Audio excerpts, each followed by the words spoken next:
कि ये आवाज तो राजा की है, लेकिन इस आवाज को सुन करके मुझे शीघ्रता करनी चाहिए, विलंब करने से कोई फायदा नहीं। क्यों? सीता का तो वरण होगा, लेकिन यहाँ बिनहि विचार बरय हठ तेजी। इसका मतलब है हठ पूर्वक कोई ले जाए तो वरण नहीं हरण है। बोलो भाई, हठ पूर्वक अगर किसी की बेटी को कोई ले जाए वो क्या है? हरण। लेकिन सीता का तो वरण होना चाहिए। अपमान हो जाएगा, बहुत बड़ा नुकसान हो जाएगा, सनातन को अपयश मिल जाएगा, और महाराज श्री जनक जैसे परम ज्ञानी को बहुत बड़ी क्षति होगी, उनकी प्रतिष्ठा धूल धूषित हो जाएगी। इसलिए इसमें विलंब नहीं करना चाहिए। लेकिन सत्य तो यह है कि विवाह के लिए कोई आगे बढ़े तो निश्चित रूप से कोई ऐसा परिवार का बुजुर्ग सदस्य हो, या परिवार का या धर्म का सनातन का कोई संत हो। क्यों भाई? वो अगुवाई करे विवाह में, या तो कोई वृद्ध हो परिवार का या कोई संत हो। बोलो तभी मर्यादा है कि नहीं?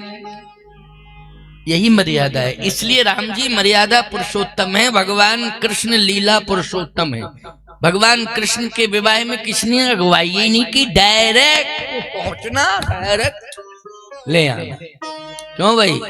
किसी की कोई अगुवाई नहीं, डायरेक्ट जाना, डायरेक्ट ले आना, है ना। वहां भी तो यही कंडीशन थी, है? वहां भी राजा बैठे थे और ऐसे वैसे राजा नहीं थे, बड़े दुर्दांत विचारधारा के,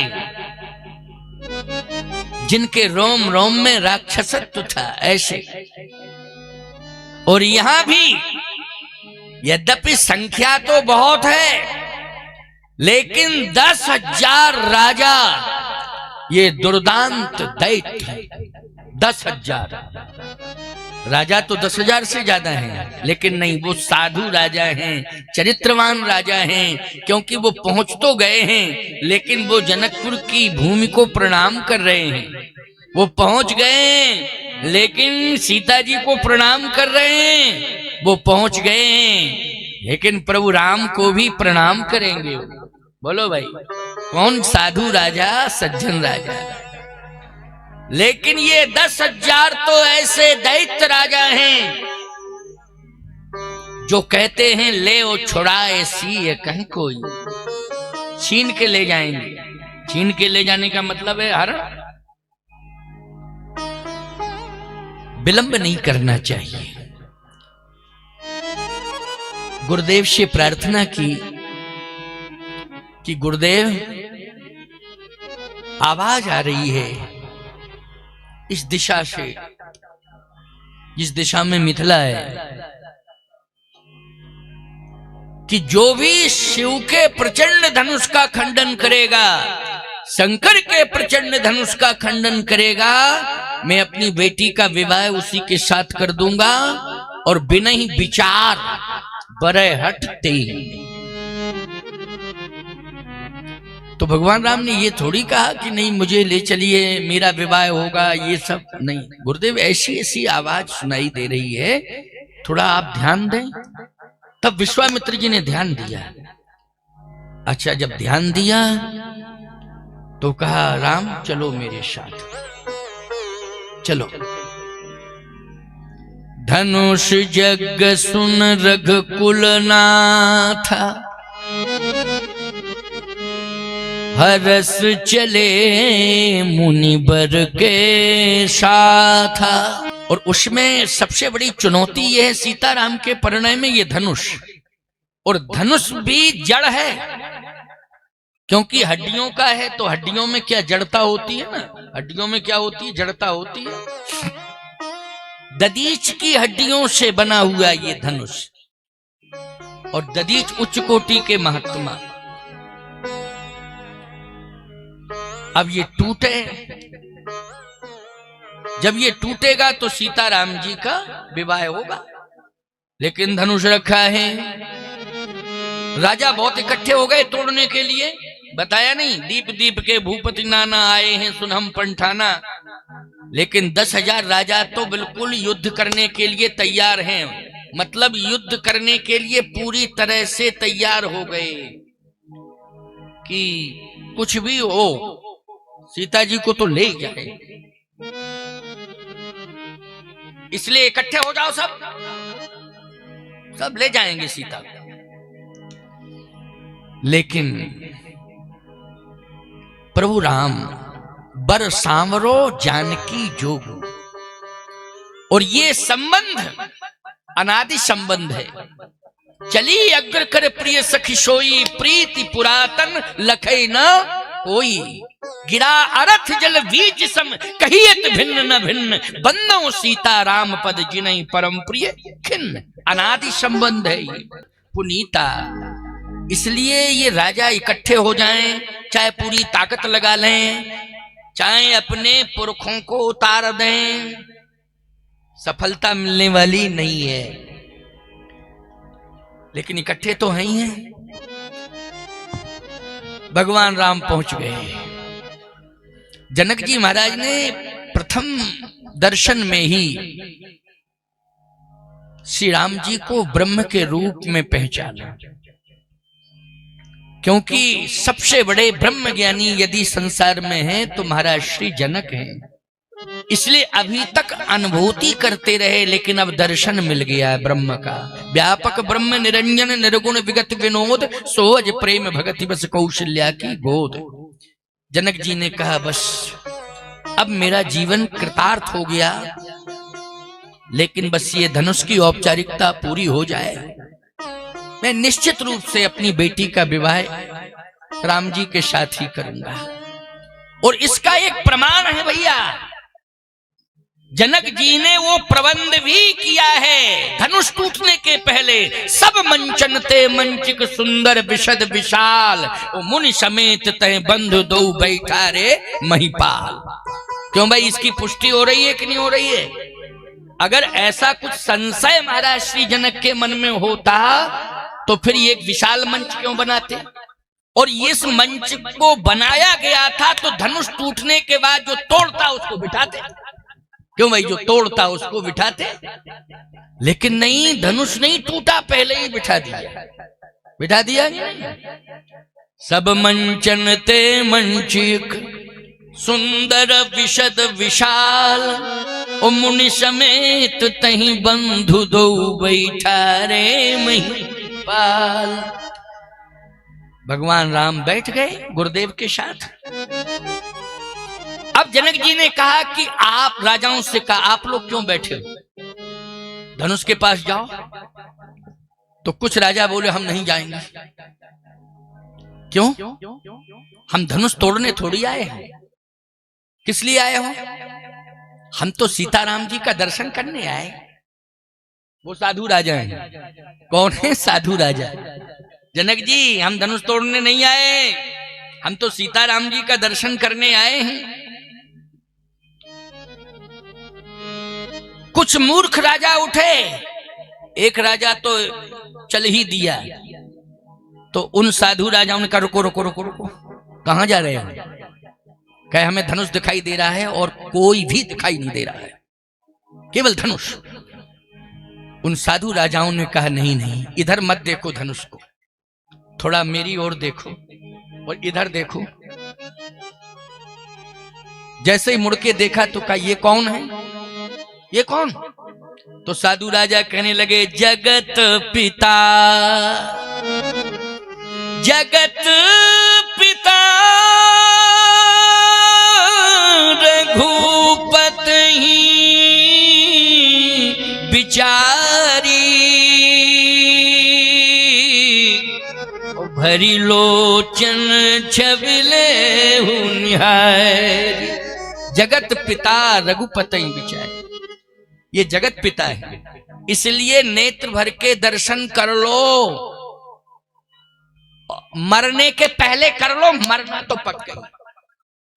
लेकिन ये बढ़िया स्वर्णिम अवसर मिला है, स्वर्णिम काल, इसलिए जी भर के दर्शन कर लो। जगत पिता रघुपति विचारी, भर लोचन छवि लेओ निहारी। उन दुष्ट राजाओं ने कहा हमारी आंखों पे मोतियां बिंद है, हमें दिखाई नहीं दे रहे। मोतियां बिंद आ गया आंखों में। अच्छा एक बात बताओ, तो तुम्हें धनुष क्यों दिखाई दे रहा है? धनुष इसलिए दिखाई दे रहा है क्योंकि वासना का मोतियां बिंद है। किसका बिंद मोतियां बिंद है? वासना का मोतियां बिंद है।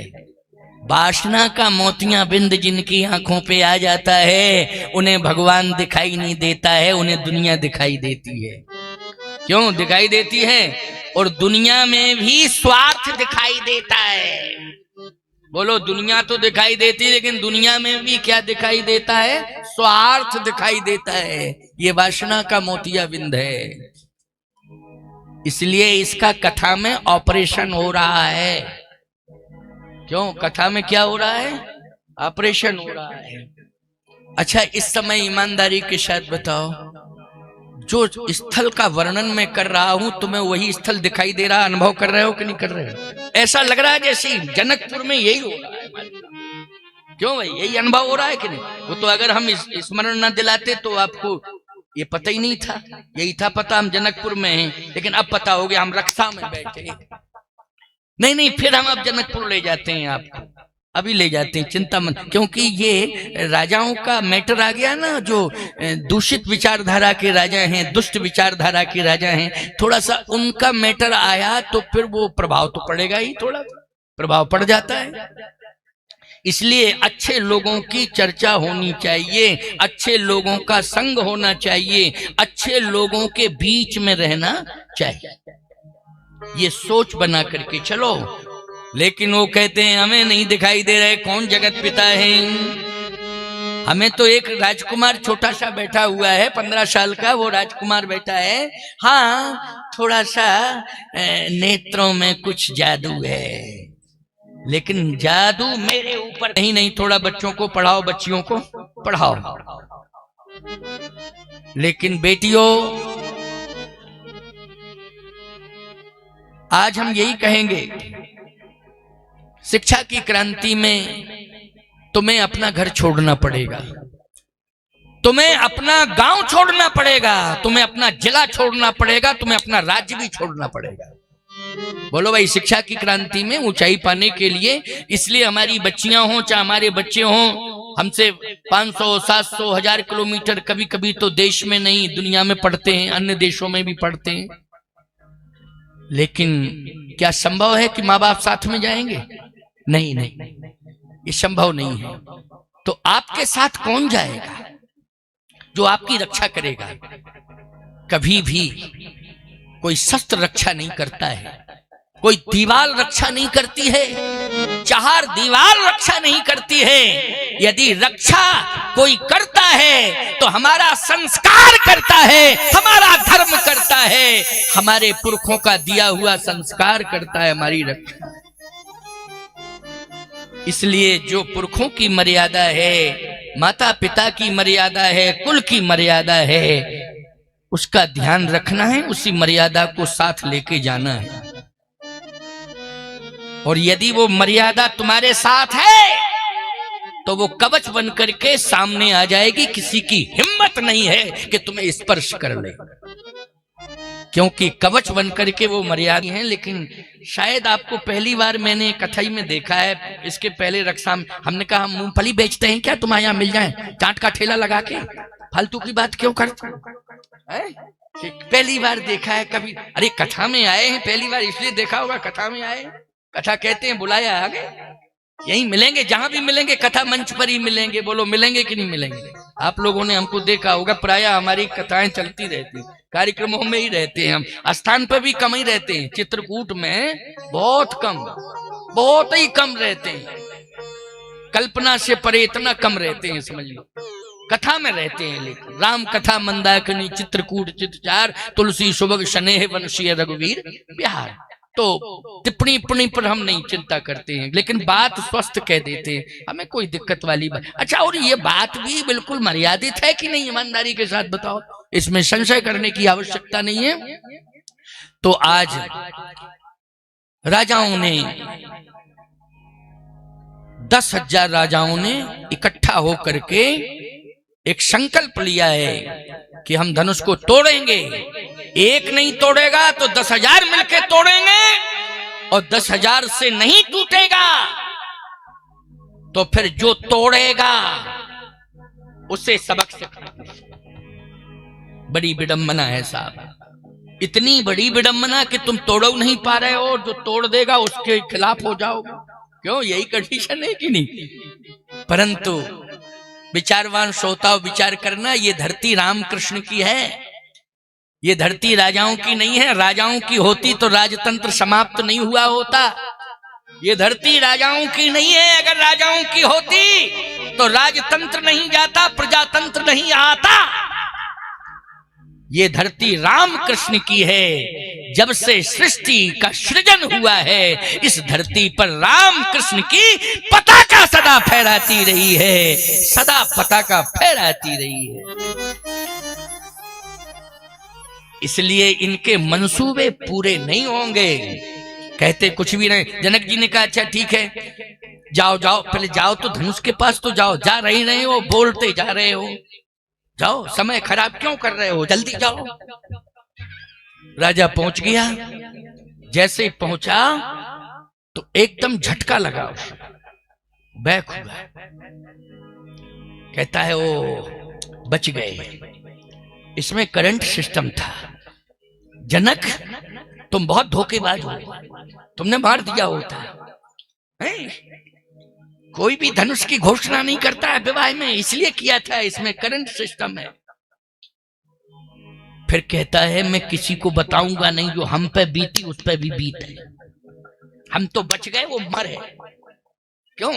अरे राम राम, कम से कम भले आदमी ये कह दो, अगर तुम्हें वहां खतरा दिखाई दिया और तुम बच गए हो तो पीछे वालों से कह दो वहां मत जाओ भाई, वहां थोड़ा सा खतरा है, जाने की जरूरत नहीं। ये थोड़ी कि हम तो बच गए, तुम चले जाओ, मर जाओ। ये सोच निकृष्ट सोच है। इसलिए कहता हूं सोच बदलो, सोच बदलो। इस सोच के कारण ही पतन हुआ है। राजतंत्र का जो पतन हुआ है इसी सोच के कारण हुआ है। सब लड़ते गए, मरते गए, लेकिन राजतंत्र की परंपरा में परम वंदनीय महारानी लक्ष्मीबाई को मैं प्रणाम करता हूं कि उन्होंने धर्म और संस्कृति राष्ट्र के लिए अपनी बलिदानी दी है। बोलो भाई कि हमारा राष्ट्र बचे, हमारा धर्म बचे, हमारी मर्यादा बचे। खूब लड़ी मर्दानी, वह तो झांसी वाली रानी थी, बुंदेले हर बोलों की मुझे हमने सुनी कहानी थी। इसलिए आज कीर्ति अमर है। बोलो कीर्ति अमर है कि नहीं? जुझार सिंह के फोटो कहां लगे स्टेचू, जरा बताओ। जुझार सिंह राजा थे, लेकिन उनका स्टेचू हमारी समझ और छई में नहीं है।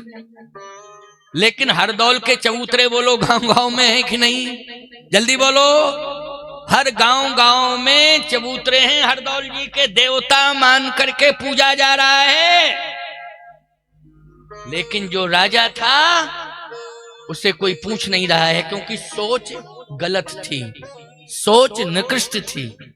उस सोच ने ही, गलत सोच ने ही हरदौल के प्राण ले लिए। ये प्रमाण तो दे रहा हूं, आपकी धरती का ही दे रहा हूं, पड़ोसी में तो है जहां राम राजा सरकार विराजमान है। वो तो ये कहिए भक्ति का इतना बड़ा प्रभाव है कि ओरछा धाम अयोध्या धाम बन गया है प्यारे। ये भक्ति का प्रभाव है, ये भक्ति का चमत्कार है। तो आज राजा जा रहा है वापस, दूसरा राजा जा रहा है, धनुष के पास एक आ रहा है जिससे धनुष नहीं टूटा है, करंट था, पीछे हट गया, छुआ तक नहीं, तो जा रहा है। उसने रोका नहीं कि तुम मत जाओ, मत जाओ। लेकिन वो सिस्टम वही था कि जैसे ही छूने की कोशिश करे उस वैसे ही करंट लगे और बैक हो जावे, एकदम झटका लगे। आप कहोगे क्यों? क्योंकि भगवान की दृष्टि, जैसे ही भगवान पधारे उस रंगभूमि में, उस धनुष मक्षाला में, प्रभु जैसे ही पधारे उसी समय धनुष ने और धनुष पर दृष्टि भगवान राम की चली गई, और जैसे ही धनुष पर दृष्टि गई तो धनुष की जड़ता समाप्त हो गई, चैतन्यता आ गई। क्योंकि जो चैतन्य को जड़ करे वो जड़े करे चैतन्य। दृष्टिपात होते ही जड़ता समाप्त हो गई, उसमें पावर आ गया, चैतन्यता आ गई। तो ये राजा नहीं समझ पाए हैं, लेकिन धनुष में तो पावर आ गया। अब धनुष जो है संपूर्ण राजाओं को झटका दे रहा है, और क्रम से अच्छा कोई बता नहीं रहा था। जैसे एक बार झांसी में सर्कस लगा था, तो कहा कि अगर किसी को प्राण देखने हैं तो अंदर जाओ। अब दरवाजे पे जूता लटका दिया। अब जो जावे सो खोपड़ी में जूता लगे, अंदर देख के आवे, ये ना कहे कि वहां कुछ नहीं, रोटी टंगी थी। केवल क्या टंगी थी वहां? प्राण की जगह प्राण देखना, तो रोटी टंगी थी। रोटी लटक रही थी, समझ रहे? रोटी लटक रही थी, वही प्राण है कि इसमें प्राण है। अगर प्राण देखना है तो चले जाओ अंदर, लेकिन जूता लटका रखा था।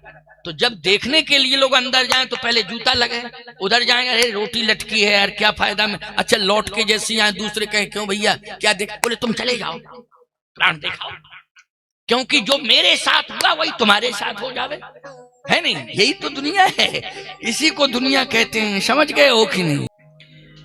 भूप सहस 10 कही 12, 10,000 इकट्ठे गए।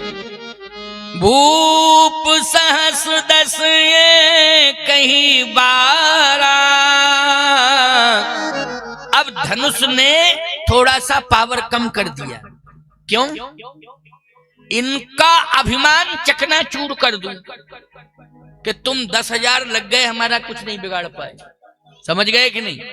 तुम 10,000 नहीं तो ये राजा यही कहते एक एक करके कि हम बिगाड़ नहीं पाए, लेकिन छू तो लिया तुम्हें, छू तो लिया ही है। अच्छा, और लोग धमकी यही देते हैं, तुम हमें छू के बताओ। क्यों भाई? एक ही धमकी रहती है, तुम में बहुत बड़ी ताकत है, औकात बता दूंगा, छू के बता।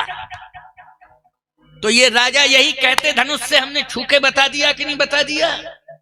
इसलिए धनुष ने एक एक राजा के सामने वो कंडीशन पैदा कर दी कि छू तक नहीं पाए। अब जब 10,000 इकट्ठे हो गए तो धनुष ने कहा इनकी औकात बता दें कि 10,000 तुम अकेले मेरा कुछ नहीं बिगाड़ पाए। इसलिए जब 10,000 इकट्ठे होके पहुंचे तो भाव बदल गया, परिस्थिति बदल गई। क्या परिस्थिति बदली? बोले भूप सहस 10 कही 12, लगे उठावन टरई न तारा। यानी स्पर्श भी कर लिया, ताकत भी लगा दी, लेकिन धनुष टस से मस नहीं हुआ। एक सज्जन कहने लगे महाराज एक व्यक्ति जाए ठीक है, धनुष का आकार सीमित होगा, लेकिन 10,000 उठाएंगे तो धनुष, हमने की बढ़ता था, क्योंकि राम जी ने दृष्टिपात किया तो चैतन्यता आ गई, उसमें प्राण आ गए। अब वो जैसी संख्या बढ़ी तो धनुष भी बढ़ता चला गया। आप कहो महाराज बढ़ता गया तो फिर राम जी को इतना बड़ा धनुष मिला? अरे भाई प्रमाण है। अब जरा गीतावली का प्रमाण ले लो। गोस्वामी तुलसीदास जी ने तमाम जगह प्रमाण, कवितावली में भी प्रमाण दिया है, गीतावली में भी प्रमाण दिया है, और रामचरितमानस में प्रमाण दिया है। लेकिन रामचरितमानस की पुष्टि बस इतनी होती है कि प्रभु पहुंच गए, और जैसे ही पहुंचे तो कब पहुंचे हैं? जब जनक जी रोने लगे। 10,000 राजा तो सब बैठ गए चुपचाप। जनक जी ने कहा तजहु आस तजहु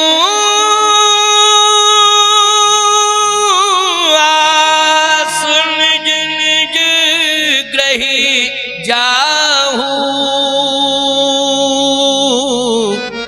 लिखा न विधि मई देहि विवाहु। अब यहां बैठे बैठे क्या तमाशा देख रहे हो? अपने अपने घर जाओ, घर जाओ। राजा बोले घर जाएं मतलब कहां जाएं? Rest house guest house? कहे रेस्ट हाउस गेस्ट हाउस नहीं, बिस्तर बंद मान के सीधे रेलवे स्टेशन जाओ। इतनी बड़ी संख्या में आ गए और ताकत लगा डाली, कुछ भी नहीं कर पाए, तो यहां बैठे क्यों हो? राजाओं ने कहा नहीं जाएंगे नहीं जाएंगे नहीं जाएंगे। अगर ज्यादा कहोगे तो युद्ध लड़ेंगे। इतनी बड़ी रंगभूमि को रणभूमि बना देंगे। ये रंगभूमि है, ये रणभूमि बनेगी। समझदार आदमी समझदारी से काम लेता है। जनक जी ने कहा चुप रहने में ही फायदा है, क्योंकि विवाह में कभी भी बेटी के बाप को नाराज ज्यादा नहीं होना चाहिए। हमेशा बेटी का बाप हाथ ही जोड़ता रहता है। क्यों? और कहूं अगर शराबी पहुंच गए बारात में, तब तो फिर वो बेचारा हाथ ही जोड़े रहता है और धूला ही चाटता रहता है। क्यों भाई? चाटता रहता है कि नहीं? इसलिए एक बात सुन लो, ज्यादा से ज्यादा बूढ़ों को ले जाओ बारात में। हाँ, जवानों को ले जाना है तो कम ले जाओ। अब जवान जितने बैठे होंगे सब कह रहे होंगे महाराज जी पता नहीं क्यों हम लोगों के लिए ऐसे। देखो, जवान अगर जा रहे हों तो इस बात का ध्यान रखें कि हम दूसरे की प्रतिष्ठा को किसी भी प्रकार से नुकसान न पहुंचाएं। यदि आपके अंदर कोई गलत आदत है तो आप 12 घंटे के लिए छोड़ दो। क्यों भैया? इतना तो मदद कर ही सकते हो। मान लीजिए आपकी गलत आदत है, लेकिन 12 घंटे का कार्यक्रम अगर है विवाह का, आप उपस्थित हैं 12 घंटे नहीं, 8 घंटे, 4 घंटे, 2 घंटे, उतने घंटे छोड़ दो। कम से कम बुद्धि का संतुलन तो ठीक रहेगा आपका। आए बाएं साएं तो नहीं बकोगे। एक बार हमको एक विवाह में जबरदस्ती ले गए लोग। हम तो कम ही जाते हैं, लेकिन वही कथा कह रहे थे पास में ही, तो प्रेमी परिवार था। बोले महाराज थोड़ा सा कुछ नहीं, आपके चरण पड़ जाएंगे और बस हमारा काम बन जाएगा। हमने कहा चलो भाई 5 मिनट से ज्यादा नहीं रोकना। बोले नहीं नहीं 5 मिनट नहीं 2 ही मिनट। ले आया। वो भीड़ भाड़ बहुत थी। अब लड़के जो जवान थे साहब, हम क्या बतावें उनकी कंडीशन क्या थी। बुजुर्गों ने चरण छुए, बहन बेटियों ने चरण छुए, माताओं ने, सबने महात्मा भेष है सम्मान किया। अच्छा, हमारी आदत खुश रहो खुश रहो खुश रहो खुश रहो। और उसी में से एक और आ गया बाराती लड़का, उसने पैर छुए, हमका खुश रहो। बोले तुम भी खुश रहो। अरे हमने कहा क्या आ गया ये कौन सा शैतान आ गया, क्या बक रहा है ये। पूरा दिमाग ही खराब हो गया। बोलो भाई, अब वो हाथ जोड़े बेचारा बेटी का बाप जो है, कान पकड़े, महाराज जी क्षमा करिए, महाराज जी थोड़ा सा, अब महाराज जी मैं इसलिए नहीं कह पा रहा हूं क्योंकि बाराती है ये बारात में। अब बोलो क्या फायदा रही। वो बेचारा आधा घंटे हमारे सामने हाथ जोड़ता रही। अरे हमने कहा तुम चिंता नहीं करो। तो मैंने खुद कंडीशन देखी है, समझ गए हो कि नहीं। इसलिए तुम्हारी गलत आदतें हैं, उनमें थोड़ा परिवर्तन कर लो भैया। विवाह के समय 2, 4, 5, 10 घंटे तक ही संयम बरत लो। विवाह स्थल यज्ञ स्थल होता है। केवल होम यज्ञ ही यज्ञ नहीं होता है, विवाह भी एक यज्ञ होता है, परिणय यज्ञ होता है। जिस तरह से यज्ञ मंडप में आप प्रवेश कर रहे हो पवित्रता के साथ, उस विवाह मंडप में भी, विवाह स्थल पर भी यज्ञ समझ करके आप पूर्ण रूप से पवित्र होकर के प्रवेश करें। बोलो यही धर्म कहता है कि नहीं कहता है। ये तो मैं जानता हूं कि कितनी आदतें खराब हो गई हैं, और आदतें इतनी खराब होती जा रही कि उसमें संख्या बढ़ती जा रही है, लेकिन इतना परिवर्तन करने की आवश्यकता है। आज राजा सब बैठ गए, नहीं जाएंगे। जनक जी ने कहा कोई बात नहीं, शांत ही रहो। ब्रह्मा ऊपर आंखें हो गई जनक जी की। ऐसे ब्रह्मा, मैं धर्म संकट में फंस गया, क्या करूं मैं। बेटी को अगर कुंवारी रखता हूं तो निश्चित रूप से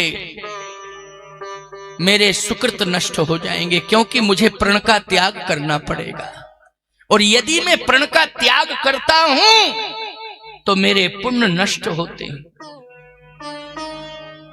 और यदि मैं प्रण का पालन करता हूं तो मेरी बेटी कुंवारी रहती है। टप टप आंसू गिर रहे हैं महाराज जनक के।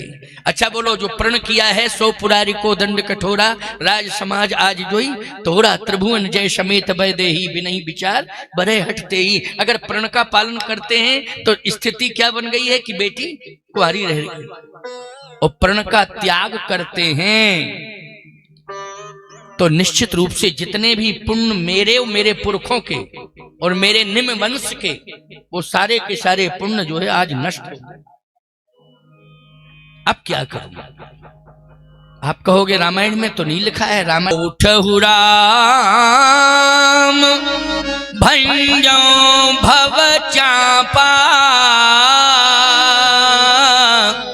मैं तहु तात जनक परितापा।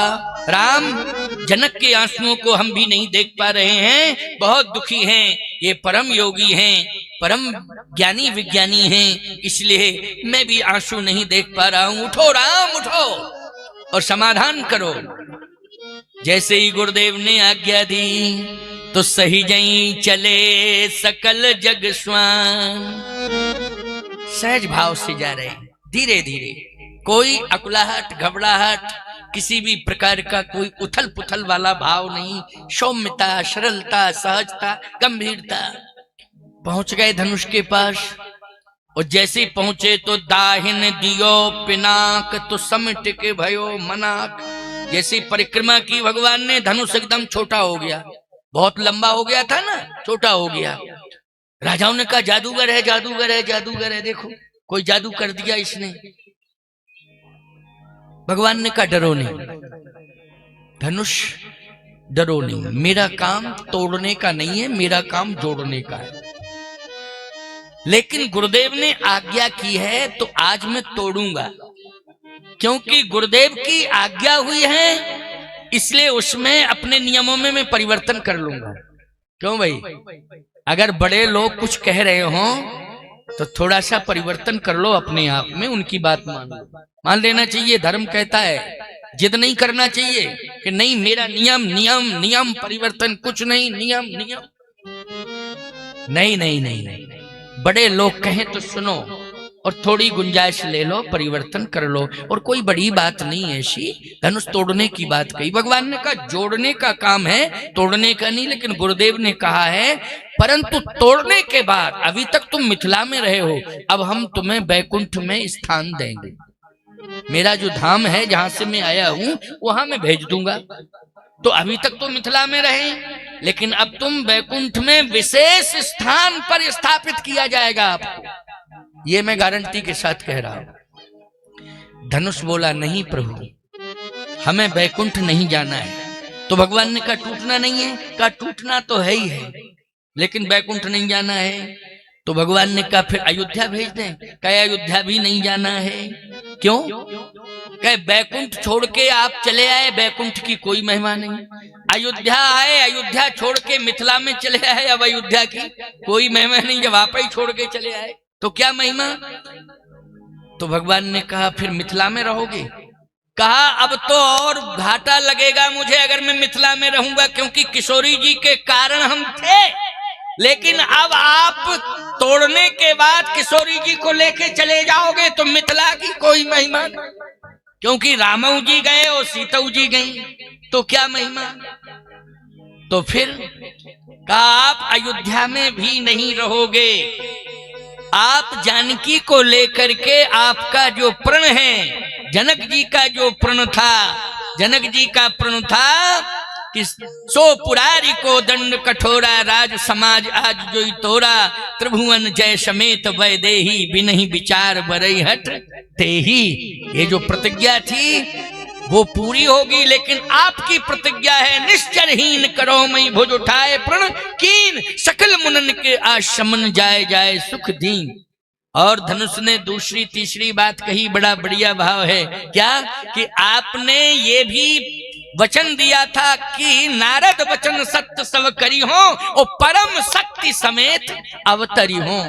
इसलिए आप परम पुरुष हैं, ये परम शक्ति है, आप परम ब्रह्म हैं और ये परम शक्ति है। इसलिए आप परम शक्ति को लेकर के चले जाएंगे। किसके लिए? निश्चरहीन करो मई भुज उठाए, प्रण की निशाचरों का वध करने के लिए। मुझे पता है भगवान बोले चुप रहो, धीरे धीरे बोलो, नहीं विवाह कैंसिल हो जाएगा, कि अयोध्या जाने के बाद निश्चित ये वनवास होगा और जानकी को लेके चले। चुप रहो चुप रहो चुप रहो। तो क्या चाहते हो ये बताओ? धनुष बोला मैं ये चाहता हूं कि आप तोड़ें और मैं सीताराम जी का नाता जोड़ूं, मैं टूटूं और सीताराम जी का नाता जोड़ूं। लेकिन तोड़ने के बाद आप कहीं नहीं, किसी जगह नहीं, केवल चरणों में स्थान दे देना। तो जहां जहां आपके चरण जाएंगे हम आपके चरण में रहेंगे, वहीं वहीं सीताराम का दर्शन मुझे होता रहेगा।